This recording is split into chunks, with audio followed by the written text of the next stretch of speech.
Hello, everybody.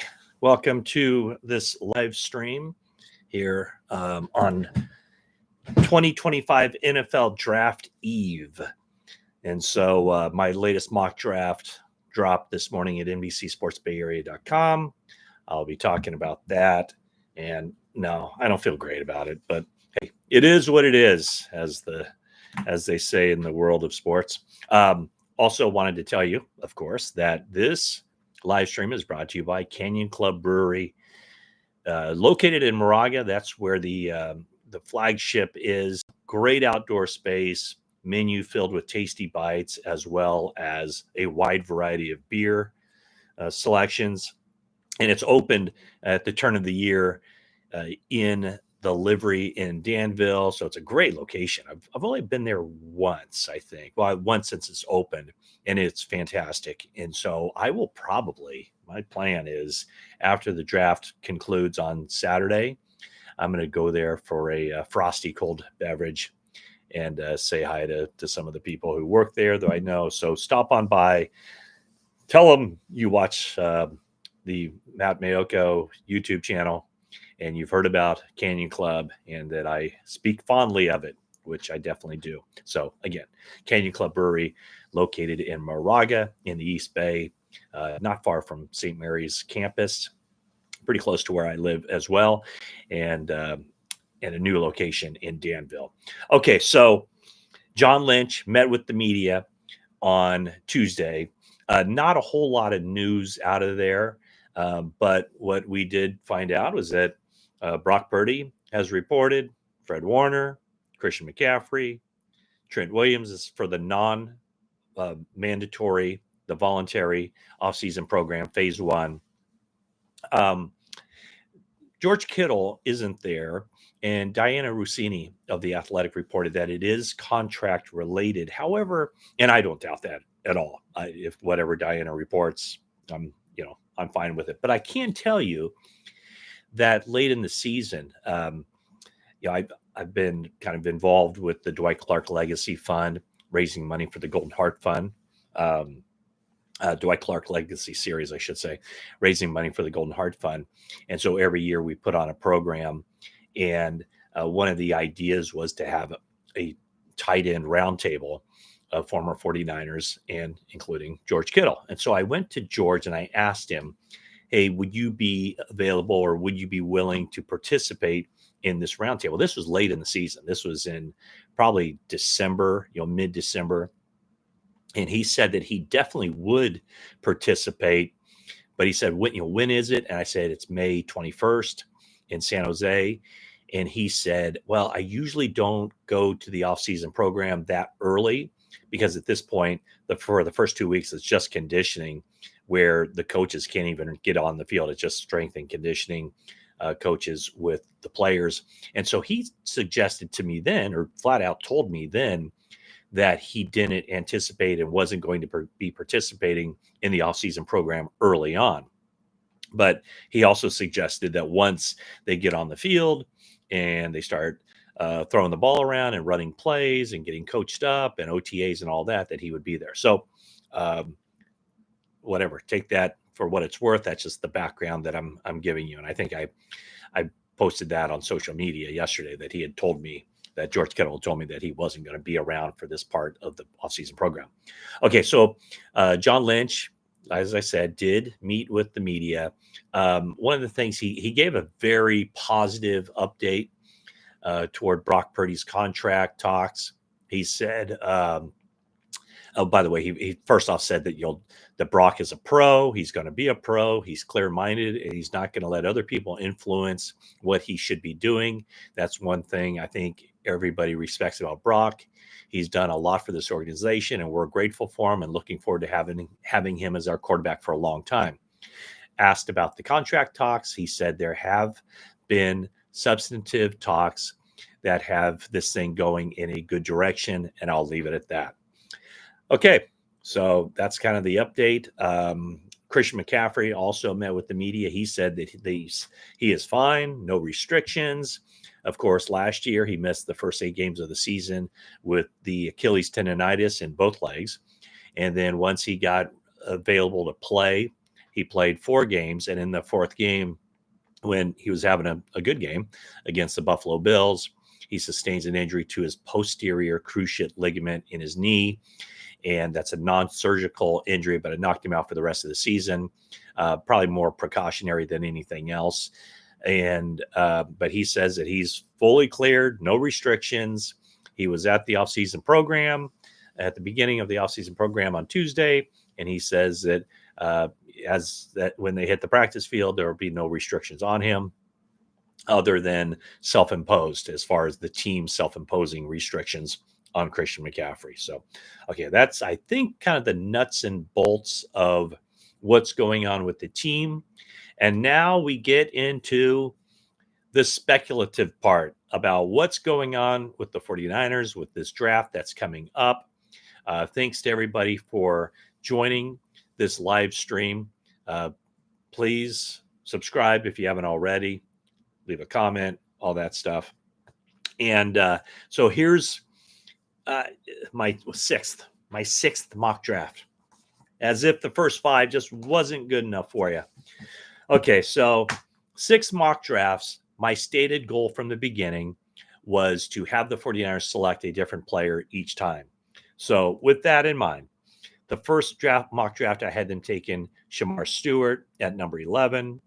The next one, I had the 49ers taking Penn State tight end Tyler Warren, then Missouri offensive lineman Armand Mimbu, and then Georgia linebacker / edge Jalen Walker. And then for my 5th mock draft, I had the 49ers taking Ole Miss defensive tackle Walter Nolan. So I struggled with my 6th mock draft. And what I ultimately decided was the old theory of blink. Just whatever your initial thought was, go with it. And so I went back to my very first mock draft, which dropped on January 10th. And I'm going with Shamar Stewart. And do I feel great about it? No, but I don't think there's any pick I could have made there that I'd feel great about. But so I turned in the mock draft. I had it finalized before the 49ers availability with John Lynch. And it was interesting because I think maybe with a nod toward Shamar Stewart, John Lynch was asked about, kind of balancing the physical traits with production or lack thereof in college. And what he had to say was this. Let me find the exact quote. He goes, you want to see skills that translate to what we do, but you also want to see that they've done it at a high level, or at least that there's evidence they can do it. I think you end up struggling when you project too much because these guys have had ample time, and there's always circumstances and context that you take into account as to why this guy is so talented, but he's never had the production. At some point, the production doesn't lie. And the production with Shamar Stewart is 4.5 sacks through his entire 3-year career at Texas A&M. 1.5, 1.5, 1.5. So, hey, if nothing else, he's consistent. But then what's also extremely difficult to overlook is he does play with a good motor.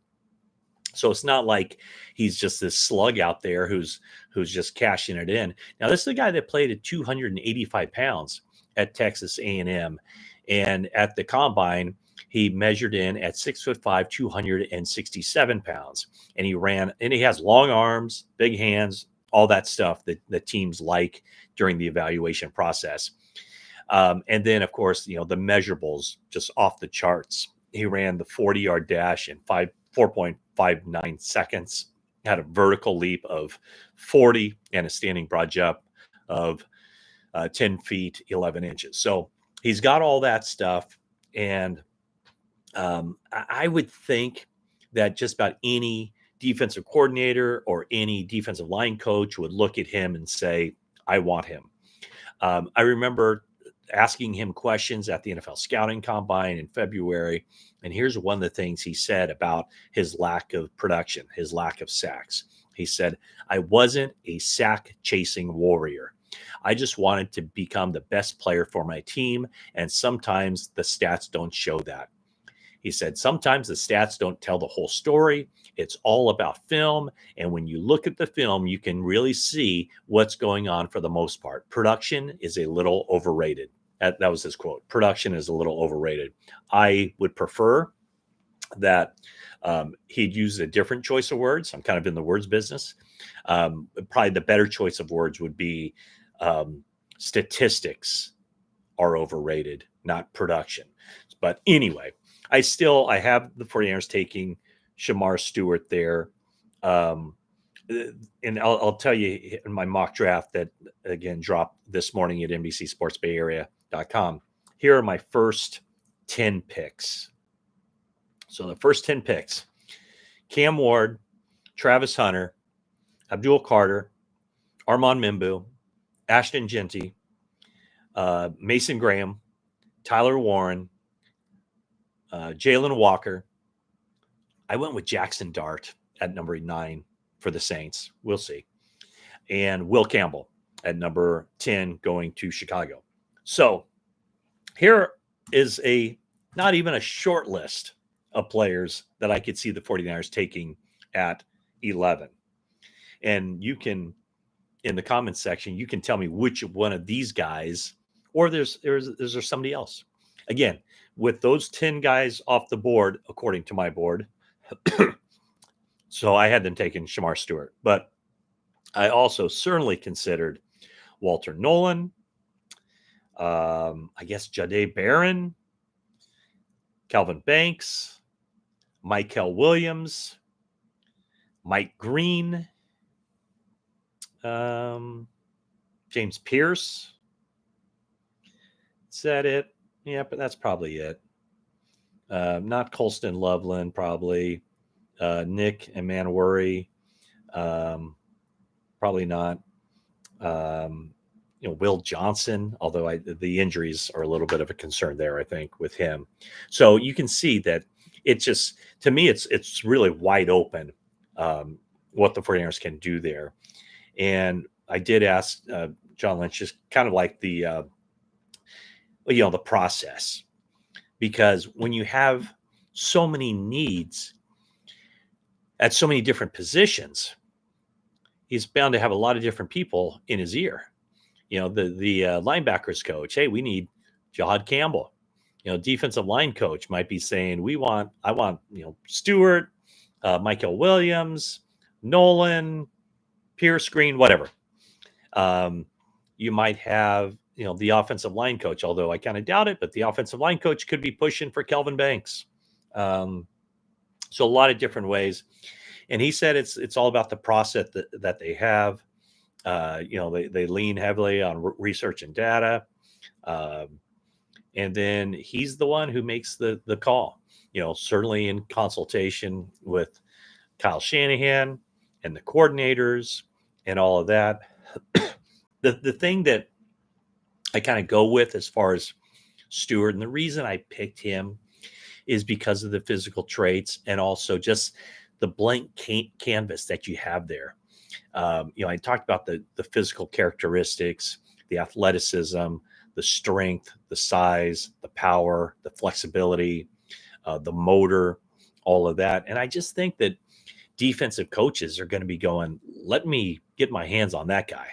And he did pay a 30 visit to the 49ers, so they are familiar with him. And then, of course, that could either swing both ways, right? I mean, the guy could either be somebody that really impressed them, and they're saying, yes, we want him, or it could work the other way. So of the guys, potential first-round draft picks that the 49ers brought in for visits, Kelvin Banks, Michael Williams, mentioned Shamar Stewart, Walter Nolan, James Pierce, and Josh Connerly, although probably more of a second-round pick, and also Josh Williams, maybe more of a second-round pick. Connerly and Josh, did I say Williams? Josh Simmons, Josh Connerly, Josh Simmons, 2 offensive tackles. Potentially the 49ers could be looking at maybe if they trade down. And another element. I know a lot of people have been asking me over the last few weeks about the possibility that the 49ers could trade down. And it sounds like a lot of teams are looking to trade down, and not many teams are looking to trade up. So there seems to be a lot of competition for those teams looking to trade down. Sounds like the 49ers would definitely like to do that, but I would say more likely than not, they stick at number 11 and make a pick there. So those are some of the things as far as the mock draft. I'm also going to do a simulated draft, I guess you could say, for the 49ers. I'm not going to do all 11 picks, but what I will do is, maybe I should, I have in place the 10, or I should say the 8 picks in the top 160. And I've, position player slotted there. So that will I'll probably drop that tomorrow morning on Wednesday. Today's Wednesday. So it'd be on Thursday, the day of the draft. And then, of course, the draft kicks off in the evening. So I'm going to go up here to the top. Where's my guy Silent? I haven't seen him pop up there yet. I'm going to go to the top here and just kind of skim through what the comments are. A little bit later, I think in about an hour, Jennifer and I are going to record our final podcast before the draft begins. Okay, so let's go up here to the top. What's up? Aaron Rodgers said that Dart is the best quarterback in the draft. That's a big thumbs up. Yeah, I had Dart going number 9 to New Orleans, so we'll see. Schrager Barrows saying it's Nolan. Tons of smoke around Nolan. Yeah. Well, I think didn't Barrows say Michael Williams? He's been on the Michael Williams train for a while. Boarded the Walter Nolan train back on December 18th. Okay. Wow. Kittle story, a lot of hot air. Are you surprised? It's Rossini, dude. Again, I mean, she wouldn't just be throwing that stuff out there. So I'm sure, somebody obviously told her that it was contract related, but what I said, I mean, I stand by, because he told me that specifically. But are there issues going on with his contract? I'm sure there are. The 49ers have stated that they want to get a deal done with him this offseason. And now that Trey McBride has signed a lucrative extension, kind of, I would say, kind of raises the value on Kittle's potential deal. Okay, we got a question here. Would you trade the 49ers number 1 and number 2 next year to Cleveland to move and take a generational two-way Travis Hunter? You would. Trade the 49ers 1 and 2 next year. So you're saying, obviously, trade 12 as well as a first and second. You know what? I don't think I'd do that. No, I wouldn't do that. Yeah, I mean, I think the 49ers got themselves into a situation from a roster building standpoint when they traded away all those picks, those high quality picks, for the right to select Trey Lance. Glad you aren't the GM. I don't know if that's a mocking of fans who are saying that with all the upper lower, or if you're saying glad you're not the GM. I don't know if you're mocking me or mocking other fans who would say that. So sorry. But anyone else muted, or just me? Can you not hear me? You can hear me, right? Yeah, you can hear me. Okay. Let's see here. Stewart never had a season with below a 20 missed tackle rate. That's what I'm saying.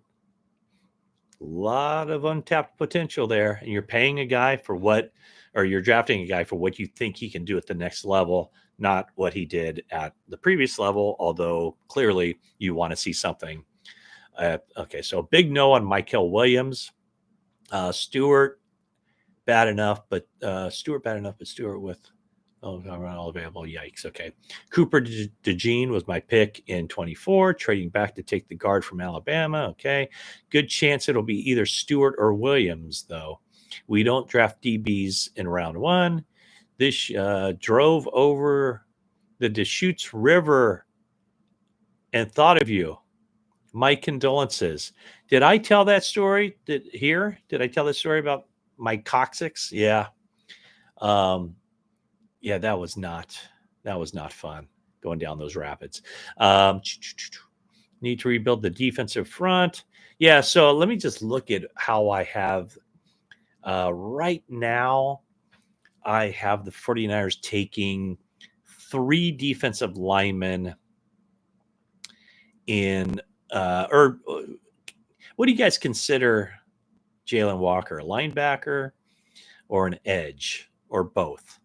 I think right now for my like perfect mock or my whatever how the 49ers hope it plays out, or I don't even know how to word it, but I might have the 49ers taking Jalen Walker in my 5-round mock where I give them 8 players at each spot in the draft.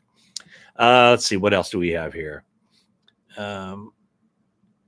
They'll ace this draft, no doubt in my mind. That's a very optimistic way.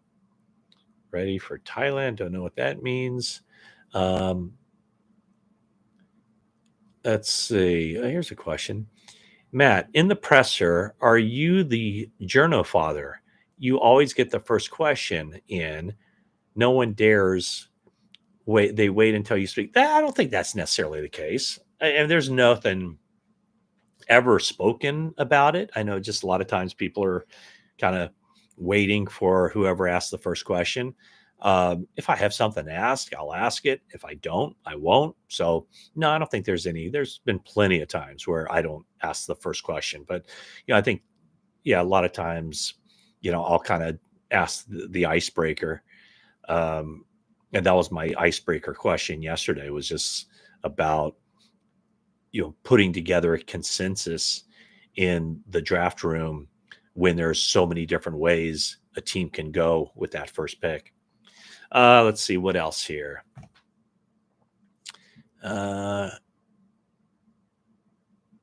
Your report is wrong, George Kittle. I don't know what that means. Oh, my report? It's not her. Oh, yeah. Let's see. So does Purdy showing up help him with his contract? It doesn't hurt him. I don't think it helps him or hurts him. I think it's what everybody expected of him. I mean, that's just, I don't think he's going to play this game. And maybe if it gets deeper in and, maybe they use what they can as far as leverage and negotiations, but I think there's optimism on both sides that they'll get a deal done before it ever gets to that. This regime hasn't drafted well in round one. Any pressure on them getting this one right? Well, I mean, there's always pressure to get it right. Let's take a look at the round ones. Yeah, there's been some epic failures, but is there any pressure on them? The pressure comes with the win-loss record. So they've had some hits in the first round. They probably had more misses in the first round. When you think about Solomon Thomas and Reuben Foster and Javon Kinlaw and Trey Lance, they've also had some big hits in the first round with obviously Nick Bosa, with Brandon Ayuk, and then we'll see there's someone else I'm missing in there.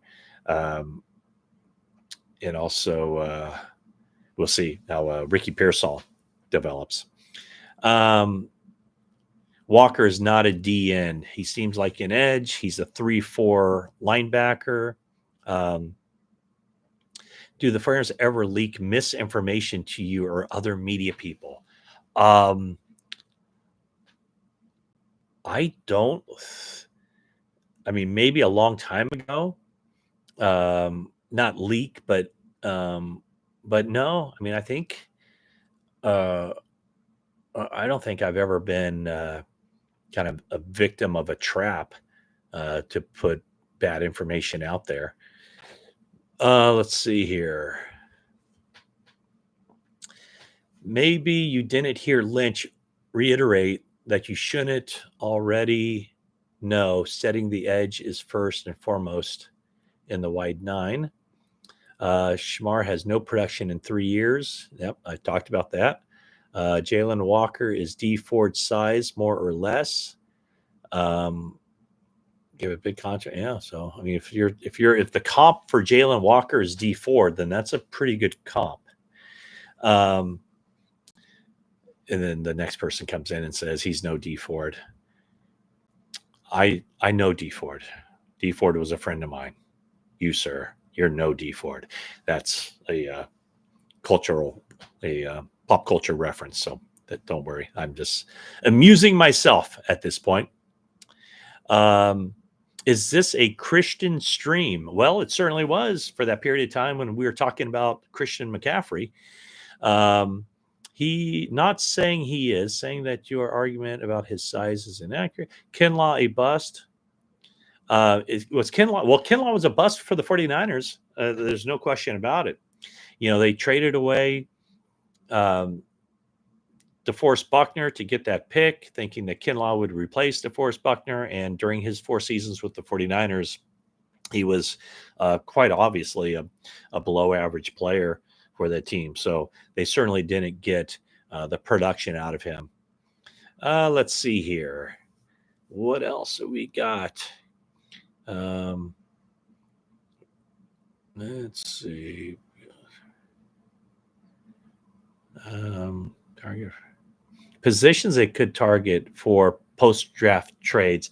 Well, that would be a question post-draft, because I do think that, I mean, from what I understand, there could be, might be, will be opportunities for trades after the draft, and maybe even June, after June 1.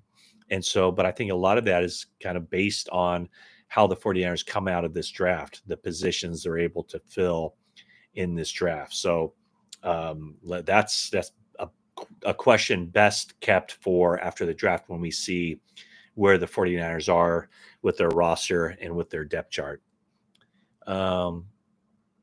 There's a lot more to drafting a great athlete if he doesn't fit team chemistry. Last thing, the 49ers is a selfish, arrogant player, no matter how great he is.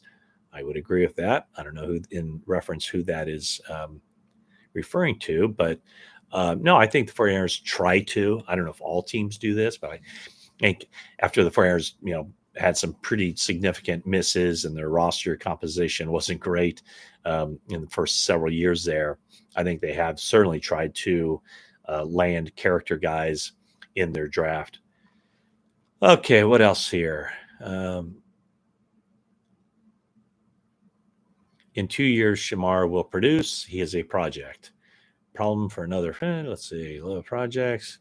Walker could be engulfed by NFL O-line at edge. If they clear Mike Green's background, he's the second best edge in the draft class.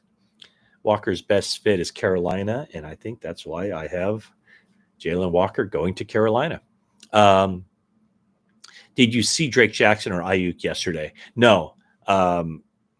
I did not see either one of them. We weren't out on the field, so it's all that stuff is kind of taking place behind the scenes.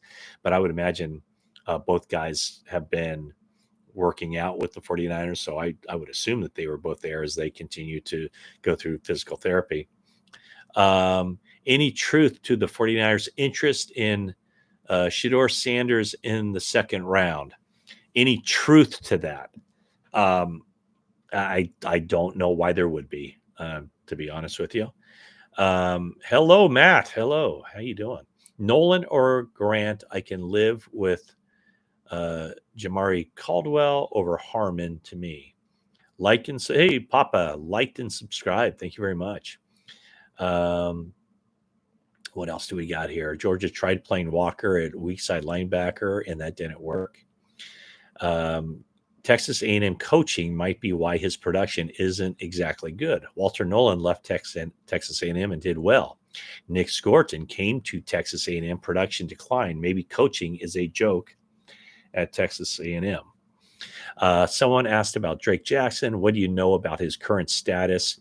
I really don't know much as far as where he is physically. I think anything that he's able to do now, the true test will be when the pads come on and there's, player on player contact at that point. What else there? Mike Green didn't get one top 30 visit in the NFL. Should have been your first clue. His file came back dirty. Is that right? He didn't get one top 30 visit. Usually guys with not clean files get a lot of top 30 visits. So I know that's kind of counterintuitive, but usually the guys who have a lot of question marks, character or physical or whatever, those are the guys who are often, flying across the country. Where do I have Mike Green going? I have him going number 18 to Seattle. Let's see here. Running back in round 3. Boy, I wouldn't think so. I don't think so. I think probably the sweet spot for a running back for the 49ers would be 7th round. Let's see, where else do they let me just look at the draft here.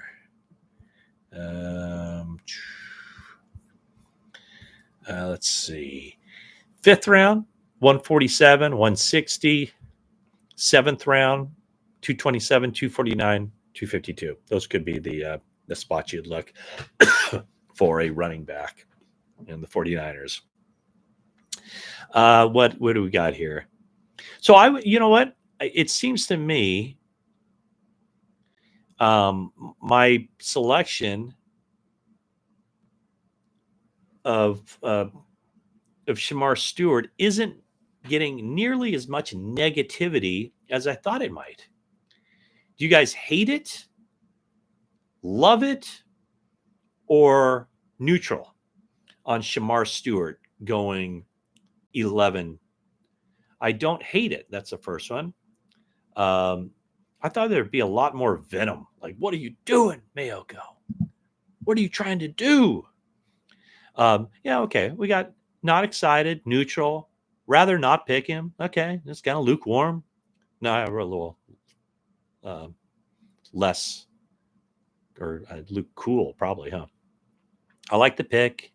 Instant impact at 11. Grant easily. Here's the thing with Grant.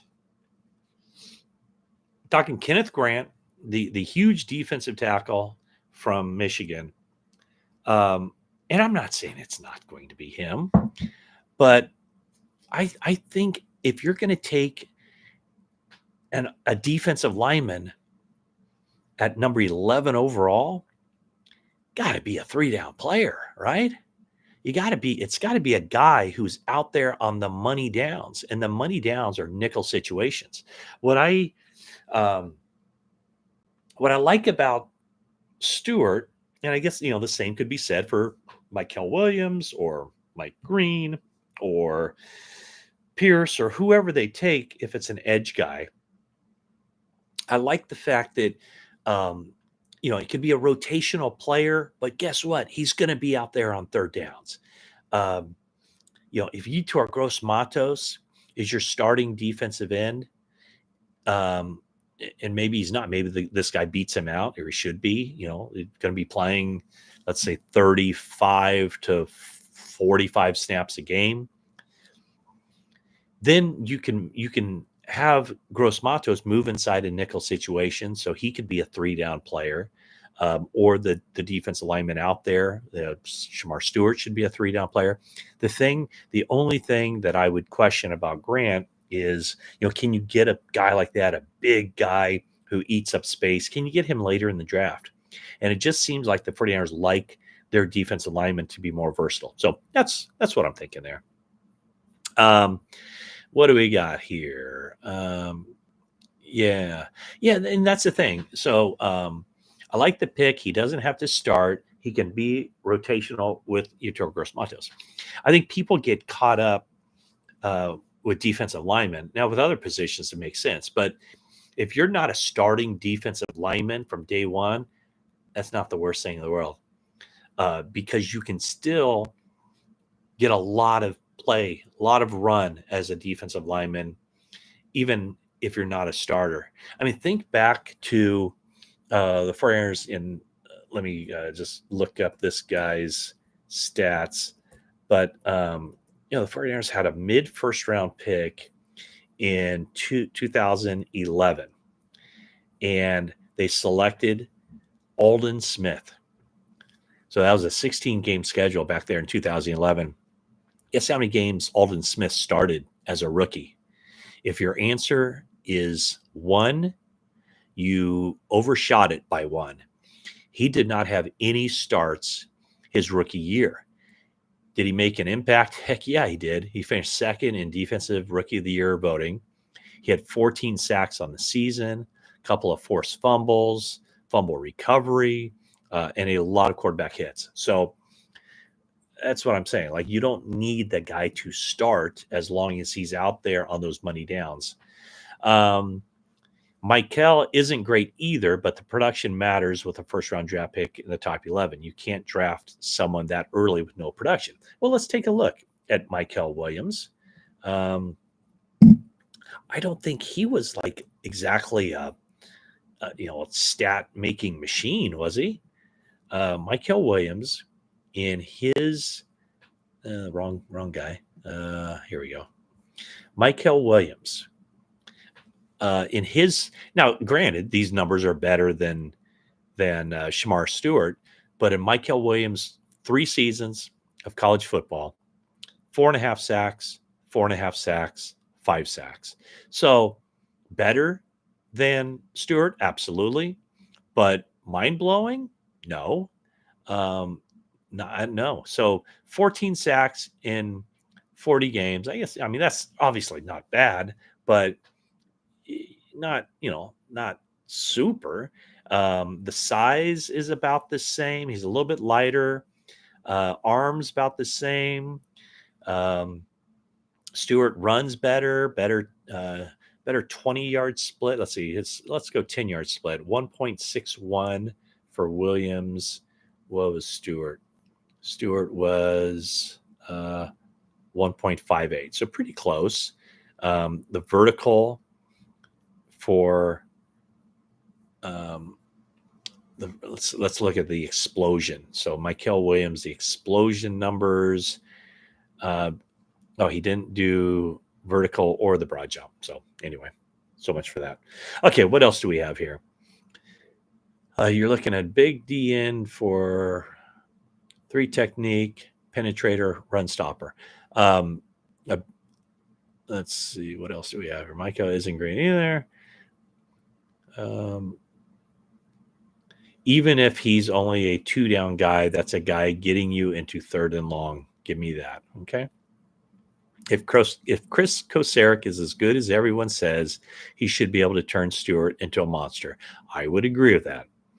I'd rather not take a project at 11. Shamar will need to be taught to pass rush. Trade up and get Abdul Carter. Sure, why not? Let's see here. Mamula and Golston had more production than Stewart. Well, if I were to tell you that Stewart will have better production in the NFL than both of those guys, obviously that's a projection, that's a prediction. Who knows? But I don't know. I told you at some point when I'm doing these mock drafts, I just kind of get fed up and like, let's just get this thing over with. And that's why part of the reason I almost went Walter Nolan again at number 11. Would I be surprised if it came down to Nolan and Stewart? No. So we'll see. We shall see. I just think also there's got to be a surprise, right? There's got to be more than Dart going in at 9. Won't there be a surprise? Would Nolan go in the top 10? Would Stewart go in the top 10? Would Will Campbell fall out of the top 10? Will Jihad Campbell be in the top 10? Nick Amanwari, might he go in the top 10? So there's going to be something that nobody thought would happen, or very few people projected anyway. There's going to be something that happens that kind of makes everybody go, "Whoa, Mason Graham is there at 12 or there at 11? Are the 49ers going to take him?" So we shall see.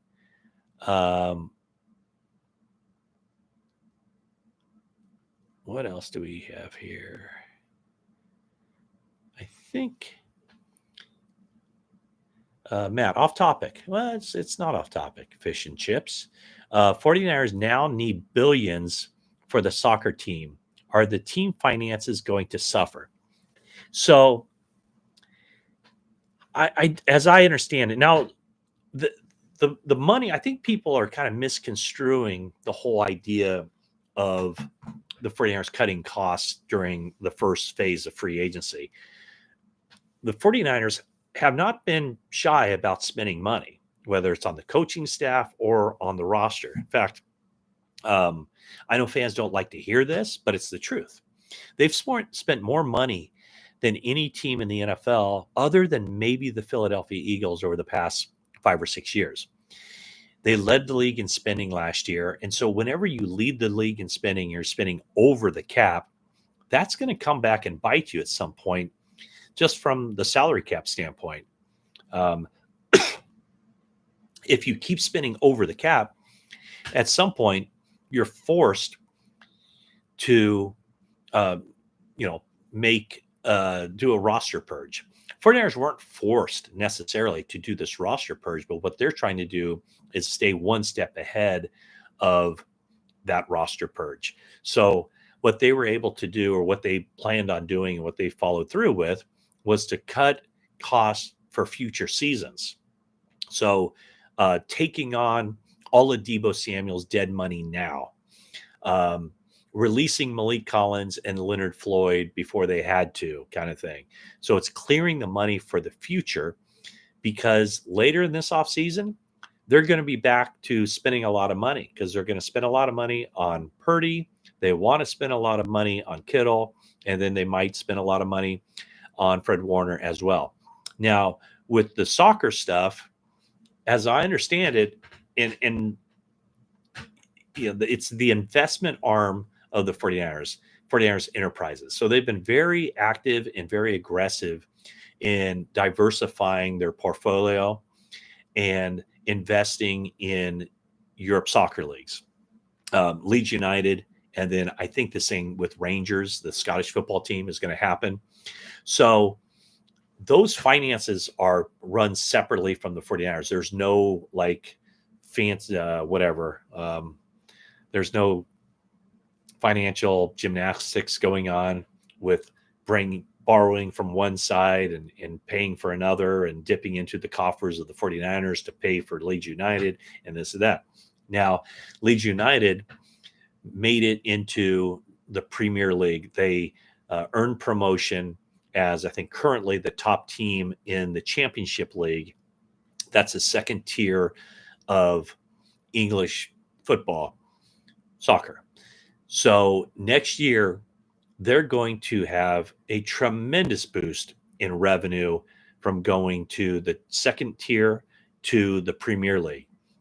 The issue that comes along with that, however, is that the 49ers will have to, or the 49ers investment arm will have to invest more in player acquisition and putting together a roster to compete at that level.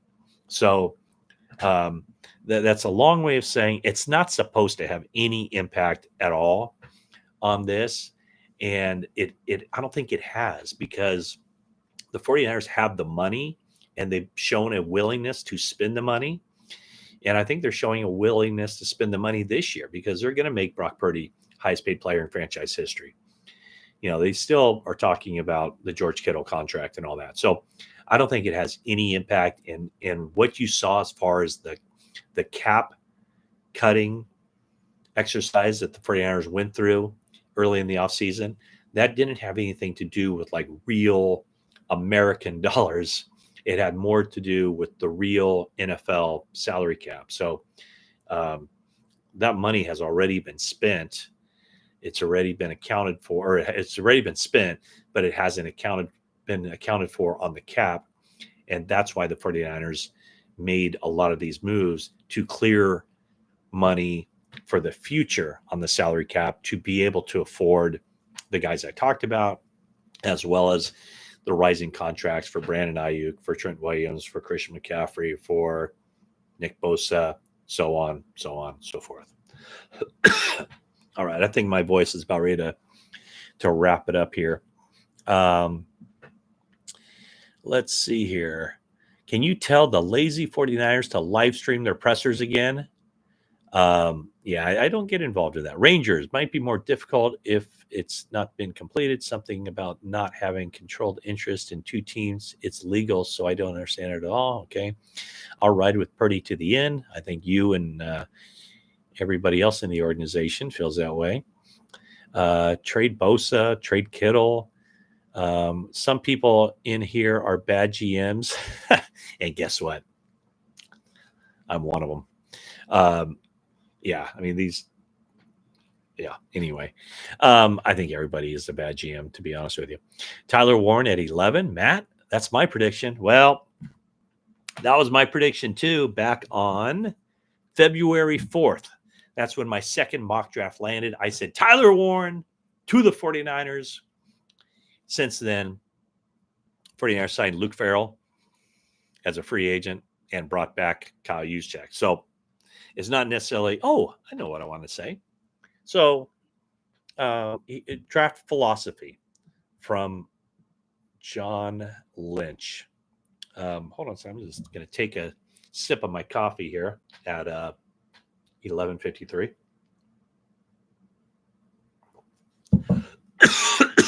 Excuse me. Here's what John Lynch said as far as the 49ers at pick 11, they want to take, the idea is to take the best available player, regardless of the urgency of the team's needs. Easier said than done. Here's what John Lynch said. You have to address your roster at some point. But I do know that, especially in the first round, we have a relatively high pick. You can't go wrong picking a quality player. And if that isn't at a position of need, a glaring need on your team, that's all right, because this player is going to end up playing for you and contributing and hopefully moving the needle.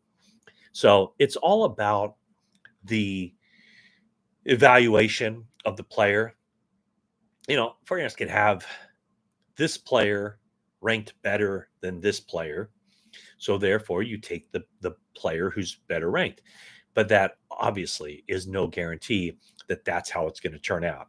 No guarantee that the player higher on your board is going to end up being the player who has the better NFL career. So, but his idea, I guess, in going with Tyler Warren is if he is the best player you have there, and maybe the 49ers don't have this glaring need at tight end, do you still take him? Perhaps you do. All right, I think we're getting ready to wrap this thing up. What do we got here? I think this is a wrap. Will the 49ers take a running back late in the draft? I think so. There's going to be a lot of them. So who would they take? Let me just look at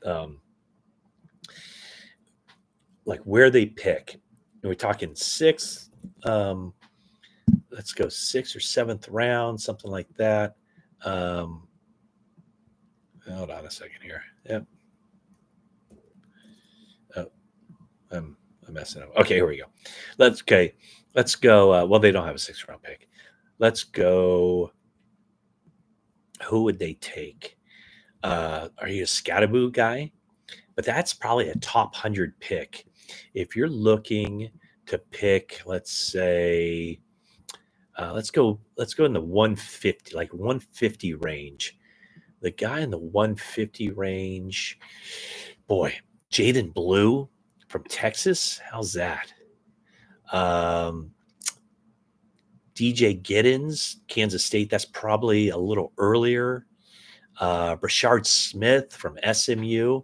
I think those are the guys you're kind of looking at there in that range. Ollie Gordon the second,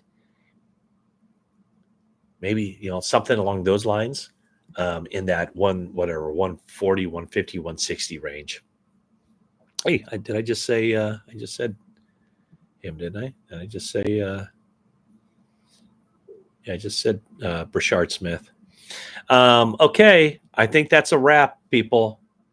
Thank you so much for tuning into this video. I hope you found it as enjoyable as I did. It's always fun to just chat away here. And we'll be coming at you. I know we're going to be doing some live streaming on NBC Sports Bay Area, maybe YouTube tomorrow. I know Jennifer and I will pop over at some point. And so, again, thanks to everybody. Thanks to Canyon Club for your support as well. Thanks to everybody for watching this video. And we'll be back at you shortly with another one. So if you haven't already, please subscribe. We might be close to 12,000 followers, maybe a little bit more. And that's a lot of people on this live chat right now, 127. So thanks to everybody. Hit the like button, as James says. And thanks again. You guys are the best. And as I say, that is it for now.